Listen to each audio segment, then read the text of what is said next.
Сәлеметсіздер ме, құрметті әріптестер. Сіздердің назарыңызға зерттеу жүргізуге арналған өз тәжірибеңізбен әдістемеңізді бөлісе алатын зерттеуге Сәлеметсіздер ме, құрметті әріптестер. Сіздерге зерттеу жүргізуге өз тәжірибеңізбен әдістемеңізді бөлісуге, зерттеу жасаудың қадамдарын толық түсінуге арналған зерттеуге қадам атты вебинарды назарыңызға ұсынамын. Бұл вебинар мұғалімдерге зерттеу жүргізуге бағыт беруге арналған вебинар практикум. Осы вебинарда толықтай зерттеуді қалай жүргізуге болады, қандай кезеңдері бар, зерттеу мұғалімге не береді, одан қала берді, зерттеудің нәтижесін қалай бөлісеміз, қайда бөлісеміз, зерттеу жүргізу барысында мұғалімге қандай дағдылар қажет, не істеу керек, осы жөніндегі сұрақтарға толықтай жауап аламыз. Бұл вебинардың уақыты шамамен 1 сағаттай уақытқа созылады. Бұл вебинарды ұйымдастырушы спикер қазақ тілі мен әдебиеті пәнінің мұғалімі Әбдиева Бақытгүл Нұржанқызы. Және вебинар спикері туралы толық мағлұмат білгіңіз келсе, Бақытгүл Ментор атты инста парақшаға тіркеліп жазылуыңызға болады. Олай болса, барлық әріптестерге сәттілік тілеймін. Жалпы бұл зерттеуге қадам вебинар, сонымен қатар зерттеу жүргізуге қызығатын, өзінің тәжірибесін бөліскісі келетін әріптестерге арнап, зерттеуге қадам атты гайдты да жасадым. Гайд деген бұл шағын ғана нұсқаулық деп қабылдауға болады. Алайда мен қазір сіздердің назарларыңызға жалпы зерттеудің кезеңдерін, жүйесін, мақсатын барлығын түсіндіріп өтемін. Бірақ қағаз нұсқадағы, яғни электронды нұсқада жазылған мәлімет қажет десеңіздер, пікір қалдыруыңызға болады.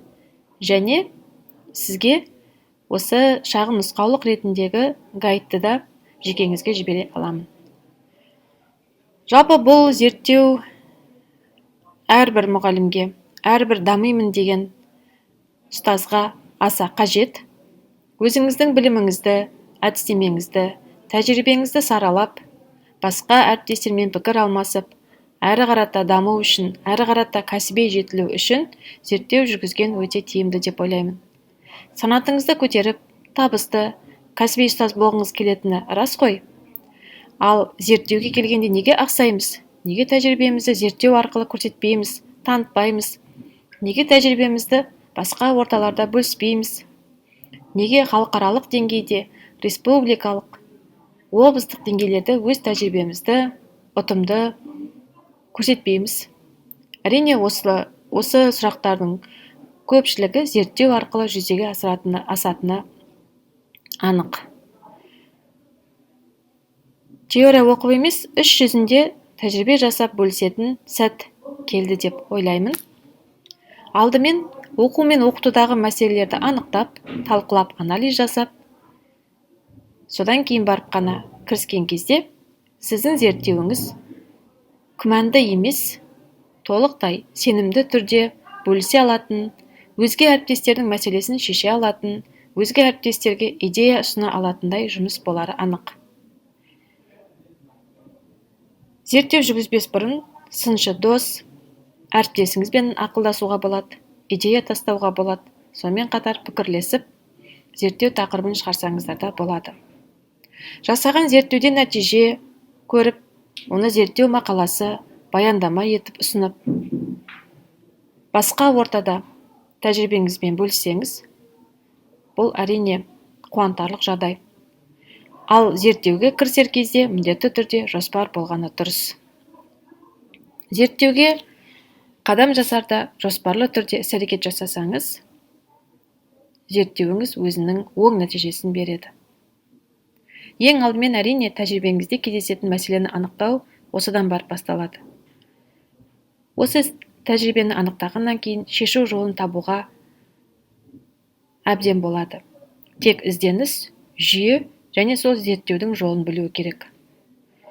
Зерттеуге кіріспес бұрын зерттеу тақырыбын шығарып алатыныңыз белгілі. Ең алдымен зерттеу мәселесін анықтайсыз. Зерттеу мәселесін анықтағаннан кейін қандай тақырып алсам болады деп қана ойлануға болады. Ал бірден тақырыбын жазып, содан кейін барып мәселені іздесеңіз, әрине бұл қисынсыз дүние болып саналады. Өзіңізде бар мәселені анықтау үшін әрине зерделеу керек, зерттеу керек және барып нәтиже шығару керек. Менің өз тәжірибеме келетін болсам, мен тәжірибемде қазақ тілі мен әдебиеті пәні ретінде оқылым, жазылым және айтылым дағдыларымен байланысты мәселелер болды. Және осы мәселелердің оң шешімін табу үшін мен зерттеу ісімен айналыстым. Өзімнің тәжірибемді зерттеу арқылы осы мәселелерді шешуге тырыстым және осы мәселелерге қатысты әдістемемді одан әрі зерттеу арқылы кеңейте алдым. Кей зерттеуім менің 100% өз нәтижесін берді, ал кей зерттеуімде зерттеудің нәтижесі толықтай мен қалағандай жауап болмады кей зерттеуімде. Алайда мен ол зерттеуді жасадым. Мен қаншама еңбектермен таныстым зерттеу барысында. Қаншама ғалымдардың мақалаларын, әдеби шолуларын оқыдым. Қаншама ғалымдардың ғылымға қосқан, осы білімді дамытуға қосқан үлесін оның еңбектері арқылы танып білдім. Және өзімнің тәжірибемді қолдануға, өзімнің мақсатыма сай жоспарлы түрде әрі қарата қалай дамуға болады. Осы жөнінде мен өзімнің жоспарыма қажетті деген тың идеяларды өзіме түртіп алдым, жазып алдым. Яғни ол менің болашақта кәсіби мұғалім болуыма, кәсіби өсуіме, жетілуіме көп ықпалын тигізеді деп ойлаймын. Енді тақырып таңдаған кезде жалпы оқушымен келісе алмау ма, әлде болмасын дағдыларды меңгерте алмау ма, қандай? Яғни оны жазыңыз және содан барып қана проблеманы анықтау арқылы ғана зерттеу тақырыбын шығаруға болады. Жалпы осы вебинарда талқыланатын негізгі мәселелер бұл зерттеу мен зерттеу сұрағы қайдан шығады, оны қалай шығарамыз, проблеманы қалай анықтаймыз, әріптестерде қандай проблема кездеседі, яғни идея қоры менен ұсыныстарды талқылаймын. Зерттеуде неге нәтиже көрмейміз, неге зерттеуіміз үнемі аяқсыз қалады, осы сұрақ төңірегінде жауап аламыз және смарт мақсат не үшін қажет, осыған да тоқталамыз. Зерттеу жүргізген кезде зерттеудің жүйесі, кезеңі қандай, осыған да тоқталып шолу жасап өтемін. Зерттеу жасау барысында қазіргі кездегі оқушылардың оқушы мен мұғалім көзқарасының алшақтығы, ұрпақтар теориясы дегенімізіне оған да біраз тоқталамыз. Жалпы бұл көзқарас алшақтығының зерттеуге қатысы қандай, осы сұрақтар төңірегінде де талқылаулар болады. Жалпы зерттеу мұғалімге не үшін қажет, зерттеу жүргізгеннен кейін қандай кәсіби даму, өзгеріс болады, және зерттеу қорытындысын қалай бөліссек болады, қайда бөліссек болады, осы сұрақтар төңірегінде жауап ала аласыздар. Ендеше бәріңізге сәттілік. Жалпы зерттеу бұл әрине мұғалімнің іс тәжірибесін зерттеу. Бұны кезінде 1945 жылдардан бастап әлемдік деңгейде қолға алына бастаған екен. Ең алғашқы кезде, яғни 50-ші жылдары, ол 3 қадамнан тұратын процесс екендігін Левин айтып кеткен екен. Яғни жоспар, іс-әрекет және нәтижелерді талдау деп. Одан кейін жетіле келе, бермен келе, ол өз тәжірибесінде кездесетін проблемаларды анықтап, оны талдап, саралап, түзету мақсатында пайдаланылатын іс-әрекеттер нәтижесін бағалау деген екен. Яғни сізде қандай да бір мәселе болса, одан кейін, яғни 50-ші жылдардан бермен қаратағы осы іс-әрекетті зерттеуге кіріскен ғалымдардың пікірлері айтып отырғаным. Яғни проблеманы анықтайсыз, оны талдайсыз, түзету мақсатында іс-әрекеттер таңдап аласыз және оның нәтижесі қандай болды, сізге оң нәтиже алып келді ме, әлде болмасын сіздің мәселеңіз шешілмеді ме, осы жөнінде өз-өзіңізге баға береді екенсіз. Яғни 50-ші жылдардан бермен қарата зерттеушілердің пікірі. Одан кейін бертін келе, бұл оқыту мен оқу нәтижесін жақсарту мақсатында бірнеше әріптестердің бірігіп, немесе бөлек те мектеп деңгейінде жүргізетін процесі. Яғни мектепте оқыту процесінде оқушы мен мұғалім арасындағы немесе мұғалімнің өзінің оқытудағы мәселесін зерттеп, қандай қиындықтар кездесіп жатыр, және ол қиындықтарды қалай шешсем болады, оқушыға қалай көмектессем болады деген сұрақтар мазалайтын әріптестер қатары осы зерттеумен айналысып, зерттеу арқылы нәтижесін ала алады. Жалпы зерттеу бұл жүйелі түрде іске асатын мұғалімнің әрекеті. Жалпы зерттеудің бірнеше қадамдары бар. Ең алдымен әрине бұл проблеманы анықтаудан басталады. Егер де сізде проблема болмаса, проблема кездесіп соған бас қатырмасаңыз, онда сіздің зерттеуіңізде сәйкесінше тек қана формальды дүние, қағаз үшін ғана жасалатын дүние болып есептелінеді. Сондықтан да ең алдымен зерттеуді бастамас бұрын проблеманы анықтап алған дұрыс. Одан кейін ол проблеманы шешу үшін әрине әдебиеттерге шолу жасайсыз. Әдебиеттерге шолу жасағанда бұл не деген сөз? Бұл әдебиеттерге шолу, яғни сіз таңдап алған проблема негізінде қандай да бір ғалымдардың, әлде болмасын әдіскерлердің, сізге дейінгі осы саланың мамандарының қалдырған пікірлері, зерттеу еңбектері, ғылыми мақалалары, мінекей осыларды іздеп, тауып, оған шолу жасап, ол проблеманы қалай шешкен екен, бұл проблема қай уақытта кездесті екен ол адамдарда, мінекей соны зерделеп, бір-екі әдебиет әрине аздық етеді, бірнеше әдебиеттерге шолу жасап қарайсыз. Бұл тек қана біздің еліміздегі мәселе болмауы мүмкін, бұл әлемдік деңгейдегі мәселе болуы мүмкін. Сондықтан да әлем ғалымдарының, әлем зерттеушілерінің, әлемдік деңгейдегі әдіскерлердің еңбектерін қарап, шолу жасап, солардың еңбектерін оқып, өзіңізге қажет идеяларды, қажет тәжірибелерді, қажет әдіс-тәсілдерді өзіңізге түртіп жазып аласыз. Және бірнеше ғалым, бірнеше әдіскер, бірнеше адамдардың еңбектерін зерттеу арқылы, соларға әдеби шолу жасау арқылы өзіңізге идея қорын жинақтайсыз. Оны әрине өзіңізге түртіп, міндетті түрде жазып аласыз. Одан кейін барып сол қорменен, сол идеямен, сол базаменен енді сіз жоспар құрасыз. Яғни зерттеу жұмысын 1 жыл немесе 2 жыл, одан да көп жылға созылуы мүмкін. Яғни ол сіздің проблемаңызға және проблеманы шеше алуыңызға байланысты. Яғни сіз таңдаған проблема негізінде зерттеу сұрағын шығардыңыз. Енді сол зерттеу сұрағына, проблемаға қатысты жоспар құрасыз. Жоспарлы түрде іс-әрекетке көшесіз. Енді жоспар жасағаннан кейін, әрмен қарата, енді сіз әдебиеттегі шолу жасаған кезде әдіс-тәсілдерді жазып алдыңыз ғой, өзіңізге идеяларды жазып алдыңыз. Енді сол әдістерді саралап, жайменен, қадам-қадамменен іс-тәжірибеңізде қолданып бастайсыз.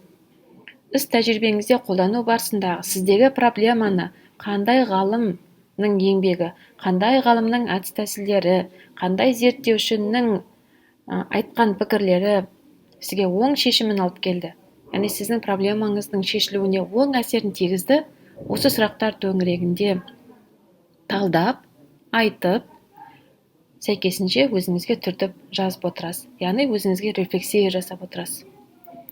Осы проблеманы шешу үшін әрине бір проблема бұл сізде бір сыныпта кездесуі мүмкін, немесе 2 сыныпта кездесуі мүмкін сондай проблема. Яғни проблеманың шешуін қарастырып жатырсыз. Осы әдістерді саралауда, іс-тәжірибеде қолдануда көрініс табады. Яғни сіз әдістеріңіз арқылы проблеманы қалай шештіңіз, сізге қандай оң әсерін тигізіп жатыр, осы жөнінде сабақта әдіс-тәсілдерді қолданып, таңдап алған әдіс-тәсілдерді қолданып, және үнемі өзіңізді жетілдіріп дамытып отырасыз. Әдіс-тәсілдерді қолданған кезде проблема қалай шешілді, қай проблемаңыз шешілді, қайсысы ақсап тұр әлде болмасын, яғни зерттеуді жүргізе отырып, үнемі рефлексия жасап отырасыз. Одан кейін зерттеуді жасап болғаннан кейін, бірнеше әдіс-тәсілдерді қолданғаннан кейін енді сіз оның нәтижесін көруіңіз керек қой. Сол кезде сіз рефлексия жасайсыз. рефлексия, яғни қорытынды анализ жасау. Қай әдіс тәсіл тиімді болды, қайсысы тиімсіз болды, тағы да әдеттегі шолу жасау қажет пе, осы турасында ойланып, саралап, проблеманы шешуге тырыссаңыз, немесе шешілсе, оны да жазып аласыз. Одан кейін барып сол зерттеуді қорытындылап, өз тәжірибеңізбен, өзіңіздің зерттеуіңіздің нәтижесіменен бөлсеңіз. Яғни бұл сіздегі түп нұсқа, өз еңбегіңіздің жемісі, яғни зерттеуіңіздің нәтижесі болып есептелінеді. Ең алдымен жоспар құрған кезде, зерттеуге кіріспес бұрын, зерттеуге қадам жасамас бұрын сауалнама алғаныңыз дұрыс. Оқушылардан сауалнама аласыз, және сол сауалнама арқылы оқушының деңгейін анықтайсыз. Келесі, біздерде проблеманы анықтау. Проблеманы жалпы қалай анықтаймыз? Ең алдымен проблеманы анықтау үшін сіз мына жайттарды назардан тыс қалдырмаңыз. Күнделікті іс-әрекетіңізге, әдістемеңізге рефлексия жасап жүріңіз. Одан қала берді. Оқу мен оқытуда кездесетін негізгі мәселені анықтап алыңыз. Келесі, оқу мақсаттарын, дағдыларын саралап жүріңіз. Мүмкін сіздің оқушыларыңыз оқу мақсаттарына, дағдыларына қиналатын шығар. Әлде болмасын сіз оқушыға оқу мақсатына сай тапсырма құрастыруда, оқушының дағдыларын дамытуда проблемаға кезіккен шығарсыз. Интеллектіге мән беріңіз. Бұл жерде әрине интеллекті көп жағдайда біздер зияткерлік дағдыларды қамтитын IQ-ге көп мән беретін едік қой. Енді EQ, яғни оқушылардың эмоционалды жай-күйіне де көбірек мән беру керек. Өйткені онлайн оқу барысында оқушылардың гаджетке тәуелділігі, одан қала берді оқушылардың психологиялық деңгейдегі сәл ашуға бейім екендігі, тез ашуланатындығы, тез ренжитіндігі де сіздің сабағыңызға кері әсерін тигізуі мүмкін. Яғни эмоционалды түрдегі тұрақсыздық. Неге осы да сізде мәселе болуы мүмкін. Осыған да мән беру керек. Оқушы менен мұғалім арасындағы көзқарастар алшақтығы, оған да бір тоқталып алыңыз. Өйткені қазіргі кезде Z ұрпақ, Y ұрпақ деп біздер бірнеше ұрпақтарды категорияларға бөліп қарастырамыз. Яғни әр ұрпақтың өзіндік ерекшелігі бар. Соған да баса назар аударғанымыз дұрыс. Қазіргі кездегі ұрпақтар көбінесе жасанды интеллектіге жақын. Одан қала берді онлайн режимдегі оқуды жақсы көреді. Одан қала берді мысалы гаджеттерге тәуелді деген секілді. Одан кейін көбінесе проблеманы анықтаған кезде екі тәсілді қолданамыз. Педагог өзінің әрекетіне рефлексия жасау арқылы мәселені анықтауға болады, немесе оқушыға сауалнама жүргізу арқылы да проблеманы анықтауға болады. Енді проблеманы анықтағаннан кейін жалпы зерттеу тақырыбын қалай алуға болады? Зерттеу тақырыбын алған кезде қандай бағыттар бойынша алуға болады? Осы жөнінде сіздерге біраз ақпарат бере кетейін. Мысалға 2017 жылдары дағдылар бойынша, дағды арқылы оқыту деп алдық қой көп жағдайда, оқушылардың дағдысын дамыту деген. Осы көп мәселе болды, көп әріптестерде. Дағдыны қалай меңгертеміз, жалпы дағды дегеніміз не деген бірнеше сұрақтар мазалағаны анық. Осыны да сіз зерттеу тақырыбы етіп, зерттеу бағыты етіп алсаңыз болады. Одан қала берді мысалға бастауыштағы мәселелер. Бастауыштағы мәселе бұл әлі күнге дейін өзінің шешімін таппайтын, жылдан жылға жалғасып келе жатқан мәселелер бар. Мысалға оқушының зейінінің тұрақсыздығы, оқушының оқу, жазу сауаттылығының төмендеуі, қазір әсіресе онлайн оқыған кезде, пандемия уақытындағы білім беруде оқушылар одан бетер мысалы жазу сауаттылығы мен оқу сауаттылығы төмендеп кетті. Осы мәселелер де сізде зерттеуге арқау бола алады. Одан кейін сабаққа енжарлық бағыты, мысалға сабаққа қызықпайды. Оқушыны сабаққа қалай қызықтыруға болады? Осыны шығу төркінінен бастап зерттеп мәселені шешуге болады. Одан кейін әрине интеллекті туралы, содан кейін мысалға заманауи құндылықтар. Заманауи құндылықтар дегеніміз оқушы бойындағы түрлі құндылықтардың не істеуі қазіргі таңда азаюы. Өйткені қазіргі оқушылар жасанды интеллектіге қарай көбірек бейім. Яғни бұл енді заманына қарай адамы демекші, біз оқушыларды сөге алмаймыз. Алайда қазіргі таңда оқушылардың құндылықтарының өзгеріп бара жатқаны рас. Кейбір құндылықтар мысалы қазіргі сіздің кезіңіздегі құндылықтармен сәйкес келмеуі мүмкін. Бірақ біз ол оқушыларды тұлға ретінде қабылдап білім беруіміз керек. Сондықтан да оқушы бойындағы құндылықтарды қалыптастыру, оқушы бойына құндылықтар қалыптастыру тақырыбында зерттеуге алуға болады. Енді мен өзімнің тәжірибемдегі әдістеріммен бөлісіп, зерттеу тақырыбында қай жылдар қалай алдым, осы жөнінде шолу жасап өтейін. Ең алдымен 2015 жылдары жазылым дағдысы бойынша алдым. Яғни блог арқылы оқушының жазылым дағдысын қалай дамытуға болады деген тақырып аясында. Әрине бұл тақырып оқушының жазу сауаттылығын, соның ішінде енді оқушылар гаджетте мысалға гаджетті көп пайдаланады ғой. Мінекей сол гаджет арқылы жазылым дағдысын дамытуға болады. Блог жүргізу арқылы жазылым дағдысын дамытуға болады. Осы жөнінде 2015 жылы зерттеу жүргіздім. Және бұл зерттеу менде өзінің оң нәтижесін берді. Облыстық, аймақтық конференцияларда, зерттеу конференцияларында тәжірибемен бөлістім. Одан кейін айтылым дағдысы бойынша 2017 жылы скаффолдинг әдісі арқылы айтылымды қалай дамытуға болады. Осы сұрақ төңірегінде зерттеу жүргізіп, 1 жыл төңірегінде. Және айтылым дағдысына түрлі бағытта оқушының айтылымын дамытуға болатындығын түрлі ғалымдардың еңбектері арқылы танысып, біліп, өзімнің тәжірибемді қолдандым. Және бұл да өзінің оң нәтижесін берді. Содан кейін халықаралық деңгейдегі конференцияға қатысып, сол конференцияда өзімнің тәжірибеменен, әдісімменен, әдіс тәсілдерменен бөлістім. Енді алдағы уақытта интеллекті туралы, баланың гаджетке тәуелділігін қалай төмендетуге болады, немесе оқушыны кітап оқуға қалай қызықтыруға болады, оқушының оқу сауаттылығын қалай дамытуға болады деген секілді осы сұрақтар төңірегіндегі зерттеулерді жасауды жоспарлап қойдым. Сіздерге де осы бағыттағы зерттеулерді ұсынар едім. Енді әрине зерттеу жүргізген кезде міндетті түрде, жоспарлы түрде іске асқаны дұрыс. Ол үшін сізге смарт мақсат көмекке келеді. Смарт мақсат дегеніміз бұл жоспарлау, мақсат қою және сол мақсатты уақытпенен шектеу.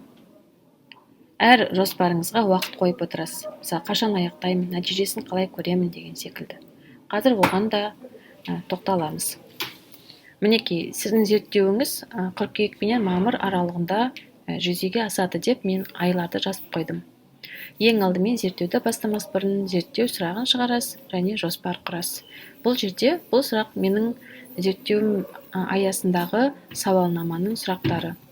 Оқушылардың жазылым дағдысын дамытуына қатысты қандай білімі бар екендігін, блог туралы біле ме, білмей ме, осы төңірегінде сауалнама жүргізіп алдым. Және осы сауалнама бұл зерттеуге дейінгі сауалнама. Одан кейін зерттеуден кейін де сауалнама жүргіздім. Жалпы әдебиеттегі шоу дегеніміз не? Осыған тереңірек тоқтала кетейін. Жалпы әдебиеттегі шоу дегеніміз бұл проблема негізіндегі таңдаған тақырып бойынша материалдар іздеу. Ол материалдарды онлайн жүйеде немесе офлайнда іздеп табуға болады. Ол үшін әрине сіз кітапханамен достасуыңыз керек болады. Кітапханадағы зерттеулер, онлайн кітапханалардағы еңбектерді ақтарып, қарап, өзіңіздің тақырыбыңызға, өзіңіздің таңдап алған мәселеңізге қатысты еңбектерді оқып саралайсыздар. Одан кейін конференция материалдарын қарауға болады. Конференцияда да бірнеше мәселелер көтеріледі және ғалымдар, оқытушылар, әдіскерлер өздерінің әдіс тәсілдеріменен, тәжірибелеріменен конференцияларда жиі бөліседі. Одан кейін ғылыми журналдарда сол тақырып бойынша қандай мәлімет жазды екен, кім қандай мәліметті жариялады екен, осы төңірегінде де ғылыми журналдарға шолу жасау керек. Одан кейін зерттеу мақалаларын іздеу, яғни шағын мақалаларды да қазіргі таңда әдіскерлер, ғалымдар үнемі жариялап отырады. Қажет әдістерді, одан қала берді, әдебиетке шолу жасағаннан кейін қажет әдістерді, ақпаратты өзіңізге сұрыптап аласыз. Яғни бұның барлығы әдебиеттегі шолу жасаған кезде проблемаңыз негізінде қажет деген әдістерді, тәсілдерді, ақпараттарды саралап, сұрыптап, өзіңізге қажетін ғана аласыз. Енді мен сізге қазір зерттеу жұмысына талдау жасап көрсетейін. Бірі жазылым дағдысымен байланысты болды дедім. Екіншісі айтылым дағдысымен байланысты болды. Бұл жазылым дағдысымен байланысты болған себебі оқушылардың жазу сауаттылығының жоғарғы деңгейде болмауы. Үнемі оқушы жазылым дағдысы кезінде грамматикалық және пунктуациялық қателерді жиі жіберген еді. Осы мәселені шешу үшін оқушы енді көп жағдайда әлеуметтік желіні, одан қала берді түрлі онлайн ресурстарды пайдаланатындығын күнде көріп жүрмін. Содан осы блог жүргізу арқылы оқушының жазылым дағдысын қалай дамытуға болады деген сұрақты алып, блог парақша ашып, сол жерде оқушыларға үнемі блогта мақала жаздыртып, және сол жерде оқушының жұмысын тексере отырып, оқушының жұмысына кеткен қателіктерді талдап, айтып, алдағы уақытта ондай қате жібермеуі қажет екенін түсіндіріп отырдым. Және өзге оқушыларда білгенінше тәжірибелермен бөлісіп, кері байланыстар қалдырып отырды. Және екіншіден, ол жерде мен үнемі блог арқылы грамматикаға қатысты, одан қала берді пунктуацияға қатысты ережелерді үнемі оқушылардың назарына ұсынып отырдым. Содан оқушылардың емле қатені жіберуі, пунктуациялық қатені жіберуі бұрындағы қарағанда әлдеқайда азайды. Сәйкесінше блог маған өзінің жақсы нәтижесін бере алды. Әрине, блог жүргізу негізінен шетел тәжірибесінде осыдан 70-80 жыл бұрын дамып кеткен екен. Алайда біздің ел блог жүргізуге енді кірісіп жатыр. Көпшілік қауым енді кірісіп жатыр. Ал журналистер, жалпы телевидение саласында жүрген тұлғалар әрине блог жүргізуді ерте бастап кетті. Енді екінші айтылым дағдысымен байланысты болды. Бұл зерттеуге не түрткі болды десеңіздер, жалпы оқушының айтылым дағдысының толық жүзеге аспауы. Сөздерді жеп қояды соңын.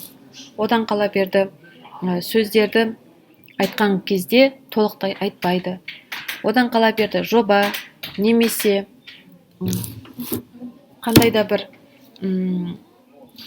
өзінің жаңағы тәжірибесімен бөлісер кезде оқушы ақсап қалады. Өзінің керемет білімін көпшілік аудиторияда дұрыс бөлісе алмайды. Соның нәтижесінде бұл оқушы аз білетіндей көрініп қалады. Содан мен оқушының айтылым дағдысын дамытуға қажетті әдістерді, тәсілдерді зерттеп, зерделеп, оқушының мәселесін шеше алатындай әдіс тәсілдерді тауып, өзімнің зерттеуімде бөлістім. Және бұл жерде және қандай әдістер қолдандым дейтін болсаңыздар, мен жазылым дағдысына қатысты блог жүргізу арқылы оқушының жазылым дағдысын дамыту, ал айтылым дағдысында скаффолдинг әдісі арқылы, яғни қолайлы орта жасау, оқушының айтылым дағдысын дамытуға арналған қолайлы орта жасау. Біріншіден онлайн сервистерді пайдаландық. Одан екіншіден айтылым дағдысын дамытуға арналған шаблондар дайындадық.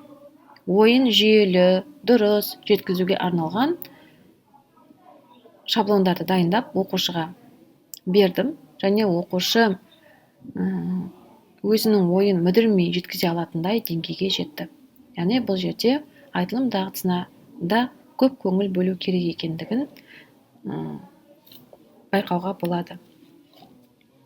Нәтижесі қандай болды? Әрине, бұның нәтижесі мен блог жүргізу арқылы оқушының жазылым дағдысын дамыту деген зерттеуменен басында айтып кеткенімдей, облыс, аймақтық конференцияларда бөлісіп тәжірибемен алмастым.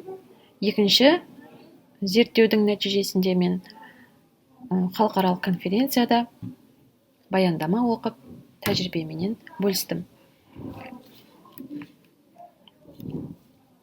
Енді жалпы әріптестер зерттеу жүргізген кезде әрине ең алдымен идеядан қиналып жатады. Зерттеуді қалай бастаймын, неден бастаймын, проблеманы қалай шығарамын дегендей.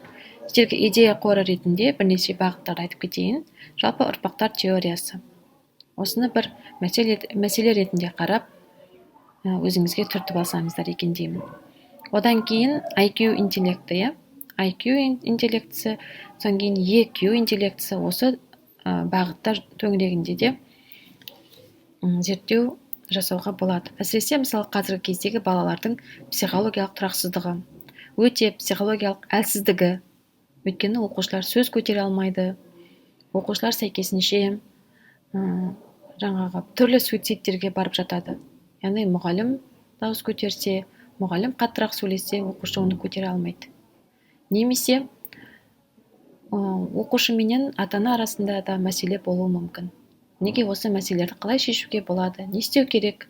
Ол үшін оқушы психологиялық жағынан әлсіз болмау керек қой, керісінше оны мықтырақ етуіміз керек. Сонда мұғалімнің көмегі қандай? Осы жөнінде зерттеу жүргізсеңіздер болады. Одан кейін құндылықтардың өзгерісі, STEM бағыты бойынша алуға болады. Және оқу сауаттылығы, жазу сауаттылығы бойынша да, немесе оқушының функционалды сауаттылығын қалай дамытуға болады, қалай арттыруға болады, не арқылы арттыруға болады деген секілді бағытта, деген секілді сұрақтарды оқу сауаттылығы бағытында да алып зерттеу жүргізуге болады. Енді сіздерге бірнеше зерттеу сұрақтарын назарларыңызға ұсынамын. Осы зерттеу сұрақтарын оқи отырып, өзіңіз де зерделеп, тәжірибеңізді тиянақтап, мынандай бағытта зерттеу сұрақтарын шығарсаңыздар болады. Математика сабағында шынайы өмір тәжірибесіне негізделген тапсырмаларды шешуді қалай үйретуге болады? Өйткені біздер қазіргі таңда айтып жатамыз, функционалды сауаттылық бізде төмен, оқушылар жаңағыдай өмірмен байланысты, тапсырмаларды өмірмен байланыстыра алмайды деген мәселелер көптеп кездеседі. Осы төңірегінде зерттеу жасасаңыздар болады. Одан кейін келесі фантастикалық шығармалар жаздырту арқылы оқушылардың шығармашылық ойлауын қалай дамытуға болады? Бұл жерде әрине екі түрлі мәселені қамтиды. Біріншіден, оқушының креативтілігін, фантастикалық шығарма жазу дағдысын дамытасыз. Екіншіден, оқушының жазу сауаттылығын да бірден дамыта аласыз. Өйткені қазіргі оқушылар осы фантастикалық шығармаларды оқуға, фантастикалық киноларды көруге, фантастикалық мультфильм, әлде болмасын видеоларды көруге аса бейім. Сондықтан да осы оқушының қажеттілігін әрмен қарата дамытып, оқушының ойлауын да дамыта алады екенсіз. Осыны бір зерттеу сұрағы етіп алсаңыздар болады. Келесі, кілт сөздерді қолдану арқылы графикті, кестелік және суреттік мәліметтерді өңдеу дағдысын дамыту. Бұл әрине оқу сауаттылығыменен, функционалды оқыту сауаттылығыменен сәйкес келеді. Келесі, бастауыш сынып оқушыларына қандай дағдыларды меңгертсе болады, қандай дағдылар қажет? Немесе жоғарғы сынып оқушыларына қандай дағдылар қажет? Әлде болмасын мектеп бітіруші түлектерге қандай дағдылар қажет? Мысалға, мектеп бітіруші түлектерге де бірнеше дағдылар қажет деп ойлаймын. Мысалға, стресске төзімділік. Өйткені оқу жылы соңында түрлі ситуациялар болуы мүмкін. ұбт-дан төмен жинап қалады. Сол уақытта оқушы өмірден өз-өзін алып шығатындай барлығына дайын болуы керек. Одан қала берді келесі мамандық таңдау, немесе заманауи құндылықтар, әлде болмасын заманауи дағдылар, мысалға маркетингтік білім, әлде болмасын қазіргі кездегі мәнбелгілік, мысалы оның барлығы да оқушылар үшін қажет дағдылар. Осының барлығын зерттеу арқылы сіз оқушы бойына дарытсаңыз, мәселенің шешімін зерттеуіңіз арқылы таба алсаңыз, сізден асқан зерттеуші болмас еді. Және осылай етіп бірнеше мәселені бірнеше әріптес зерттесе, өзінің тәжірибесімен бөліссе, білім беру саласы, білім алушылар да және әріптестер де дамитыны анық. Яғни бәсеке болған кезде ғана білім және сапа болады. Енді мұғалімге де қажет қосымша дағдыларды айтқым келеді. Бұл жерде әрине мен халықаралық конференцияға қатысқан кезде көз жеткізгенім әлемдік деңгейдегі зерттеушілердің, ғалымдардың, жаңағы сол жерде конференцияда қатысқан спикерлердің айтқанына қарап, олардың бөліскен білімі мен тәжірибесін тыңдай отырып түйгенім, көре отырып түйгенім, жалпы мұғалімдерге сыни ойлауды дамыту керек. Мысалға, кез келген ортада, кез келген қоғамда сіз спикер ретінде қатысып жатсаңыз, сізге қойған сұраққа мүдірмей жауап бере алатындай. Сол кезде бізге сыни ойлау дағдымыз қажет болады. Ұстаз ретінде де, мұғалім ретінде де осы дағдыларды біздер де дамытуымыз керек. Одан кейін келесі ораторлық өнер. Әрине, әріптестер, мықты әріптестер бар. Алайда біз өзіміздің білімімізді, өзіміздің тәжірибемізді ортада сөйлеу арқылы жеткізе алмай жатамыз. Мүдіріп қаламыз. Білмейтін адамдай сасқалақтап қаламыз. Сасып жатамыз ортаға шыққан кезде. Яғни, бұл жерде мұғалімдерге ораторлық өнер қажет. Яғни, айтар ойыңызды, айтар дүниеңізді еркін жеткізу, айту және бөлісу. Бұл яғни ой еркіндігі. Одан кейін әрине енді креативтілік.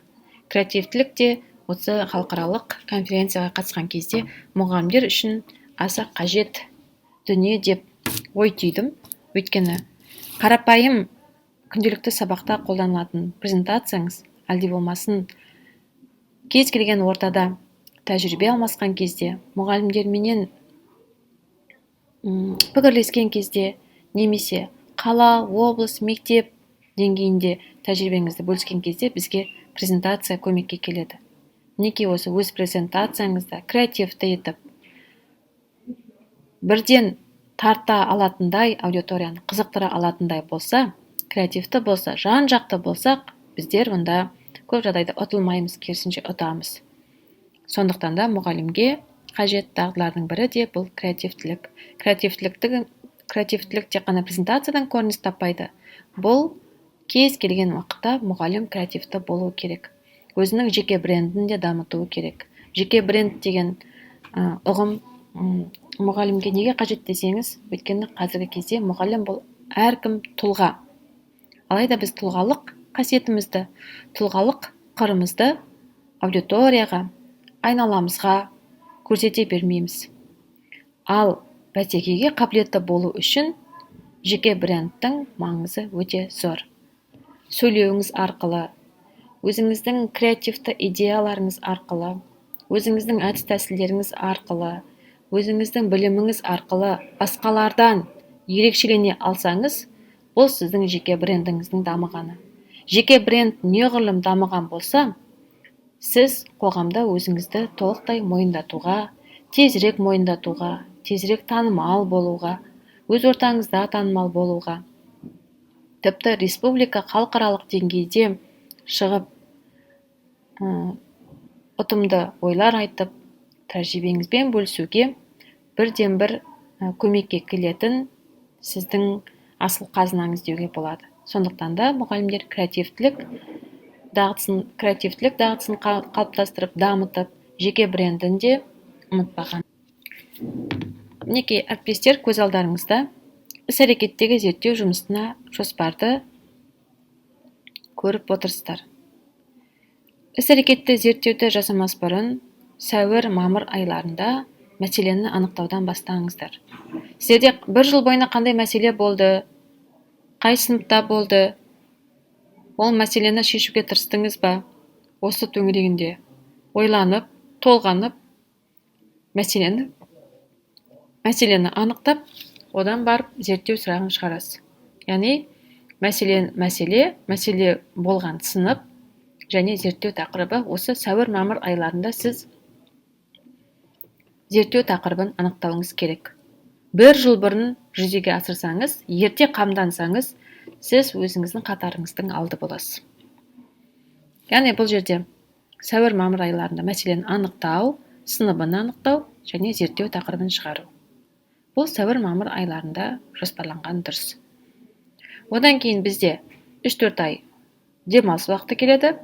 Осы демалыс уақытында мүмкіндік болса, әдебиеттерге шолу жасау үшін әдебиеттерді, зерттеуге қатысты мәліметтерді, материалдарды іздеп бастайсыз. Яғни сізде 2-3 ай бұл өте жақсы кезең. Осы кезеңде мүмкіндігінше жақсы материалдар тауып қоюыңыз керек. Сосын барып қыркүйек-қазан айында оқу жылы соңында дайындаған зерттеу тақырыбыңызды басшылыққа алып, әдебиеттерге шолу жасайсыз. Яғни жаз бойы жинақтаған еңбектерді енді сіз оқып, зерттеп, қажет деген әдістерді таңдап, қажет деген авторлардың шығармаларын оқып, өзіңізге идея және тың ақпарат, мәлімет, білім аласыз. Бұл қыркүйек-қазан айларында жүзеге асады. Яғни іс-әрекеттегі зерттеу міндетті түрде жоспарлы түрде жүзеге асуы керек. Одан кейін қараша айында сіз сол зерттеу сыныбын жасайтын оқушылардан сауалнама аласыз. Зерттеу тақырыбыңызға сай. Одан кейін желтоқсан, қаңтар, ақпан айларында 3 ай бойына сіз әдебиеттерге шолу жасаған кезде таңдаған әдістеріңізді сол зерттеу жасайтын сыныпқа жүргізіп көресіз. Зерттеу жасайтын сыныпқа өткізіп көресіз. Қай әдіс қандай проблемаңызды шеше алды, немесе бұл әдіс неге шеше алмады, осы жөнінде өзіңіздің тәжірибеңізді зерделеп, зерттеп, талдау жасайсыз. Одан кейін наурызда қорытынды бөлімді аяқтайсыз. Сонда сізде қараңыз, оның барлығы міндетті түрде кәдімгідей еңбек жазылуы керек. Қорытынды бөлімді жазып, наурызда қорытындылайсыз. Сосын сәуір-мамыр айларында сәйкесінше сіз бір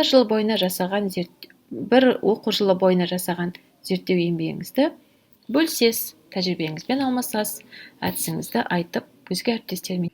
Зерттеу нәтижесін жазасыз, барлығын қағазға, Wordқа, әдебиеттегі шолуды қашан жасадыңыздар, қандай еңбектерді қарадыңыз, оған сіз қай жылғы жарық көрген еңбек, бұл кім деген адам, кім деген ғалым, кім деген әдіскер, соның бәрін жазасыз. Содан кейін барып келесі, ең бірінші әрине тақырып және жоспар кетеді. Содан кейін әдебиеттерге шолу кетеді. Әдебиеттерге шолу кеткеннен кейін жоспардан кейін сауалнамадан кейін сіздің практикалық бөліміңіз, яғни зерттеу жасаған кезде қандай әдістерді пайдаландыңыз, ол сізге қандай оң әсерін алып келді, немесе ол сіздің мәселеңізді шеше алмады ма, орташа деңгейде шешті ме, осыны саралап, анализ жасап, негізгі бөлімде жасасыз. Содан кейін барып қорытынды бөлімде енді сізге осы зерттеу қаншалықты пайдалы болды, осы жөнінде және пайдаланылған әдебиеттерді көрсетесіз соңында. Сонда сізде бір 20-30 бет аралығындағы зерттеу жұмысы шығады. Сол зерттеу нәтижеңізді сіз енді бөлсез. Әрине, ол үшін зерттеу нәтижесін шағын етіп, 3-4 беттік мақала етіп жазып бөлісуге болады. Одан кейін зерттеу нәтижеңізді презентация түрінде қорғап, баяндама жасауға болады. Одан қала берді зерттеу нәтижесінде бір беттен тұратын А4 форматта, А3 форматта, А2 форматындағы постер етіп жасауға болады. Және келесі зерттеу нәтижеңіздің аясында шеберлік сағатын ұйымдастырсаңыз болады. Яғни бұл жерде зерттеудің нәтижесі өзге әріптестерге де пайдалы болатындығына мен сенімдімін. Ойлаймын. Егер де қандай да сұрақтарыңыз болса, пікір жазып қалдырып сұрауларыңызға әбден болады. Келесі кездескенше. Кәдімгідей өзекті мәселеге айналды. Енді оқушыларды бірден жазылым дағдысын дамытуға, немесе эссе жазуға бірден төселіп кететіндей дәрежеге жеткізу үшін оларға бір дағды қалыптастыру керек болды. Енді өздігінен тақырыпты ұсынып, осыған жазыңыз десе, оқушылар қызықпауы мүмкін. Сондықтан да мен блог арқылы, кәдімгідей блог арқылы оқушылардың жазылым дағдысын дамытуды, сол тақырыпты зерттеу объектісі ретінде алдым. 2015-2016 оқу жылында. Кәдімгідей WordPress деген сайттан кәдімгідей блог жасап, оқушылардың барлығын сол жерге тіркеп, үнемі жазылым тапсырмасын беріп, оқушылардың жазылым дағдысын сол бір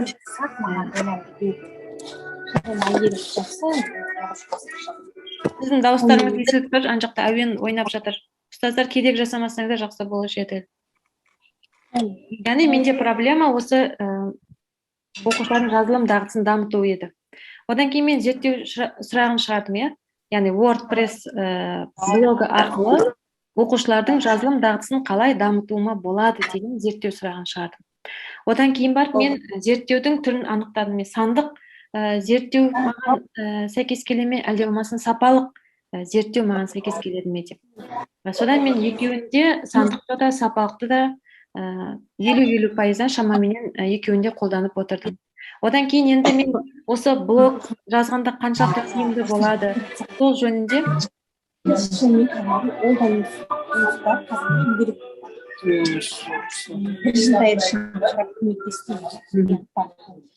әріптестер, мен дауыстарыңызды өшіріп қояйын деп едім. Айып етпеңіздер, сіздер кәдімгідей кедергі жасап жатырсыңыздар. Одан кейін осы WordPress блогын сабақта қалай тиімді пайдалану керек. Мінекей сол туралы мәлімет менде, базалық мәлімет аз болғаннан кейін мен әдебиеттерге шолу жасадым. Қосымша әдебиеттерді іздедім. Одан кейін сіздер сол қосымша әдебиеттерді іздеген кезде жазылым дағдысын қалай дамытуға болады деген қосымша материалдар, мәліметтер өзіңізге таба алатындай деңгейде болуыңыз керек. Қазір қандай сайттарды қарасаңыздар болады, сол жөнінде де толықтай айтып беремін сіздерге.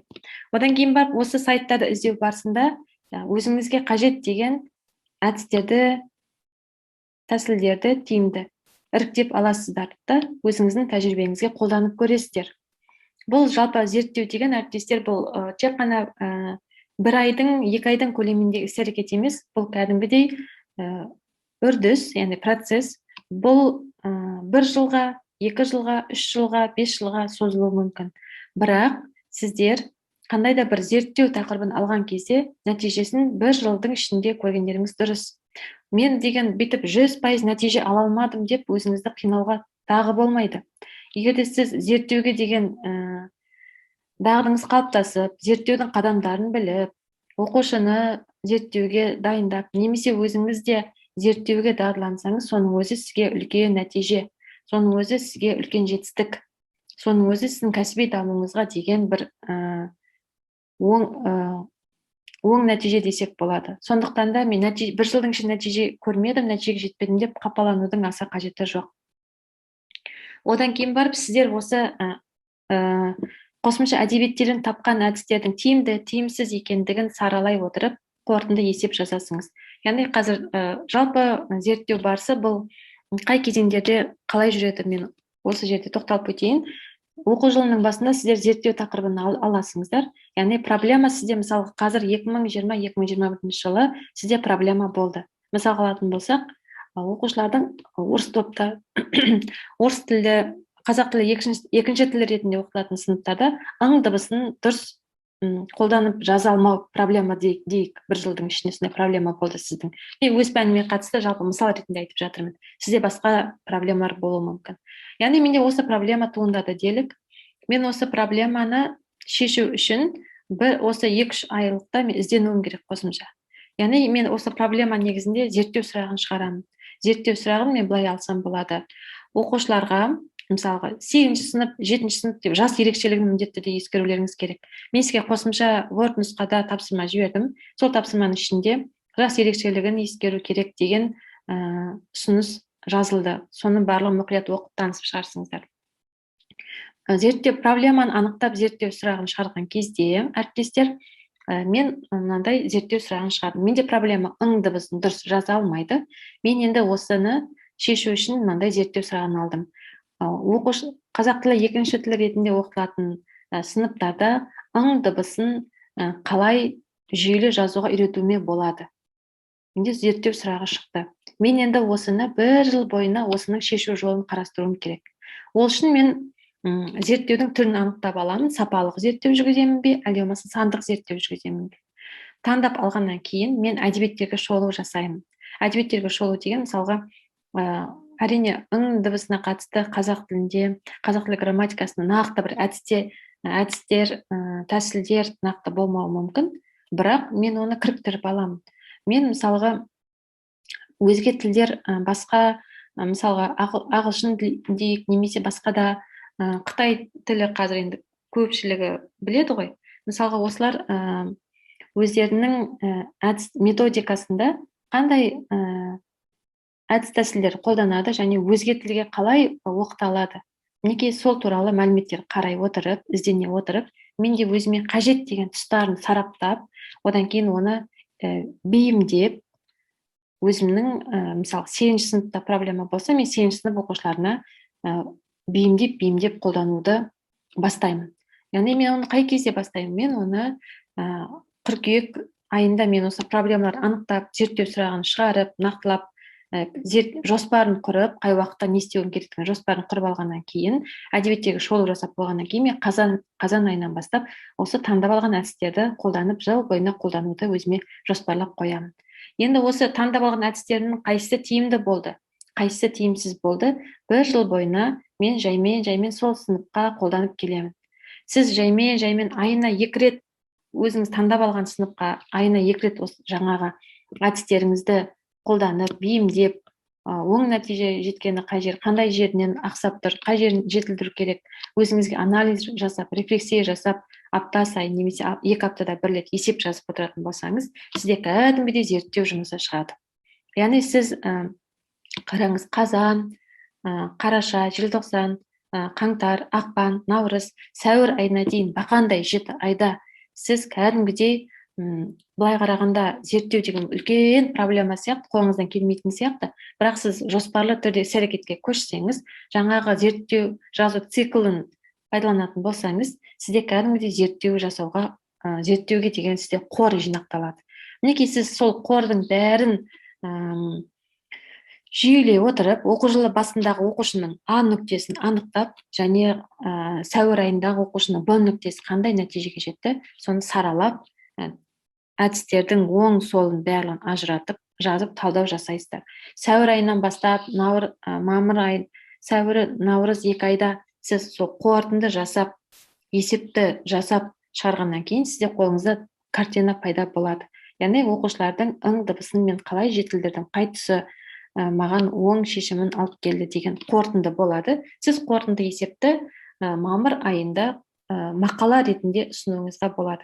Мен қазірге мақаланың, мен кейін топқа жіберермін, зерттеудің негізінде мен мақала жаздым, сол мақаламның сізге үлгісін жіберемін топқа.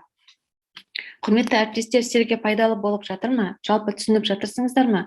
Осы кезге дейін зерттеу туралы көзқарасыңыз қандай еді? Рахмет, бәрі түсінікті. Сізде сұрақ бар ма? Жоқ, мен өзім жұмысын жасап көргем. Орындарда болып жатты. Сізде қандай проблема болды? Бірақ менде негізі сөйлеу дағдысы бойынша ағылшын тілі. Сөйлеу дағдысы деген бұл жалпылама ғой. Сіз сөйлеу дағдысының ішінде негізі жақсарту. Біз енді ағылшынша ол жақсарту. улучшить. Жоқ, түсініп тұрмын, жақсарту. Мысалға, сіздерде ағылшын тілін екі түрлі мақсатта қолдану мүмкін. Академиялық дәрежеге жеткізу, немесе сөйлеу дағдысын қалыптастыру. Қарапайым ағылшын, немесе академиялық ағылшын болады. деген. Ау? Жай қарапайым, иә, күнделікті. Күнделікті ағылшын тілінде сөйлеуге үйрету, иә? Сіз зерттеу жасап көрдім дедіңіз. Осы цикл бойынша жасадыңыз ба зерттеуді? Жаңағы, иә, сіз көрсеткен жоспарлап, жаңағы Левин дедіңіз, сол айтқан бойынша, иә.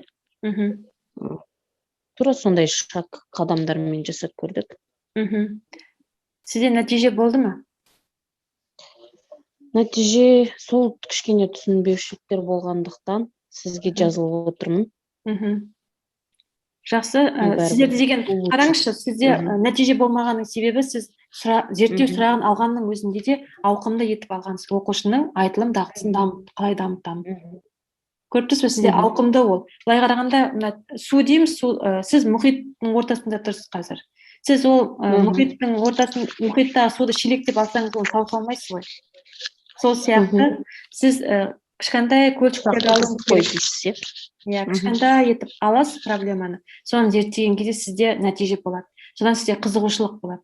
Ал сіз жалпылама алғаннан кейін нәтиже болмағаннан, нәтиже көрмегеннен кейін сіздің қызығушылығыңыз да басылып қалады. Жақсы.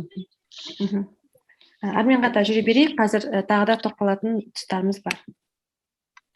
Енді қараңыздар, әріптестер, мен жерде 2017 жылдан бастап деп жай ғана 5 жылдық аралықты алдым. Сіз 1 жылдық аралықты, 2 жыл аралықты өзіңіз білесіздер, иә, әріптестер, бұл сіздің еншіңіздегі нәрсе. Тақырып таңдау, проблеманы анықтау деген әр мұғалімнің проблемасы әртүрлі. Бір-біріне ұқсау мүмкін емес ол. Ой, мына әріптесім менің жазылымды алып жатыр, менде осы проблеманы, осыны аламын деп сіз айта алмайсыз. Яғни сізде жазылымның ішінде аргументтік эссе жазу ма, әлде болмасын сауатты жазу ма, грамматикадан ақсай ма. Яғни бұл сізге картина, сізге ғана әріптес, құрметті әріптес. Проблема, яғни оқудағы немесе оқытудағы проблема, бұл тікелей сіз білетін жағдай. Сіз сыныптағы оқушының жағдайын, сыныптағы ахуалды сіз бесті сақтай білесіз. Сол себептен де өзге осындай тақырып алып жатыр екен, мен де осы тақырыптың артынан жүгірейінші деген идеядан аулақ болыңыздар. Сосын проблема кездессе, одан қорықпаңыздар, еш уақытта қорықпаңыздар.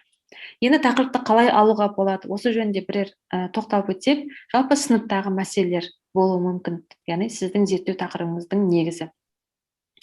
Немесе топ оқушыларының не бір оқушының оқу барысында кездесетін қиындықтар болуы мүмкін.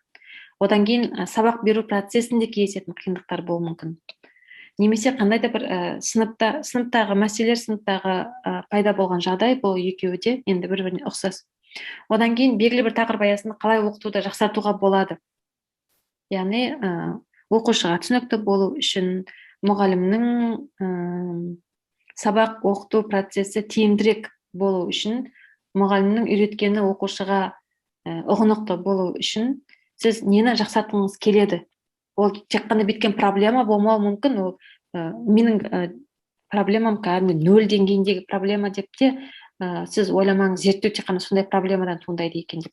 Жоқ, сіздің сыныбыңыздың жағдайы жақсы, бірақ сіз одан да жақсартқыңыз келеді. Неге сондай да мәселелер болуы мүмкін. Яғни, құрметті әріптестер, 3 күнді талқылау барысында да біраз мәліметтер, біраз ақпараттарды талқылады қой, жалпы қандай қиындықтар болып жатыр, және сол қиындықтарды қандай зерттеу тақырыбы етіп алсақ екен деген бағытта талқылау, сұрақ жауап болды. Сол аясында сізге қандай да бір идея көмекке келді ме?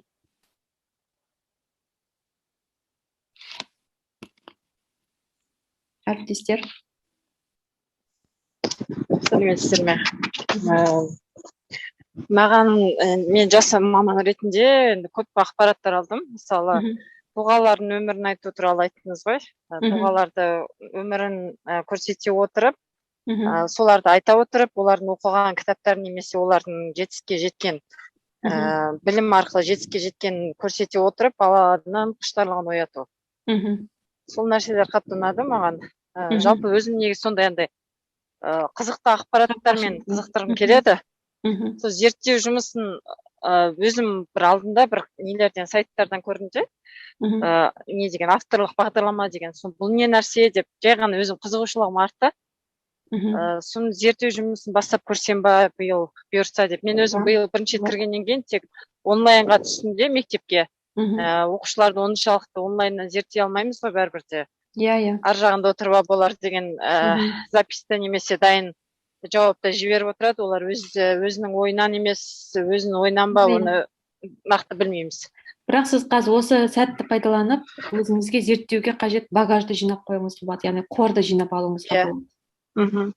Жақсы. Мен сізден білгім келгені, мені кеше айтып едіңіз ғой, вебинарда кітапты қалай оқуға қызығушылығын арттыру.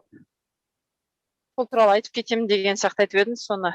Оны деген біз кейіннен талқылаймыз ғой. Жақсы, қазір айтып кетейін осы жерден.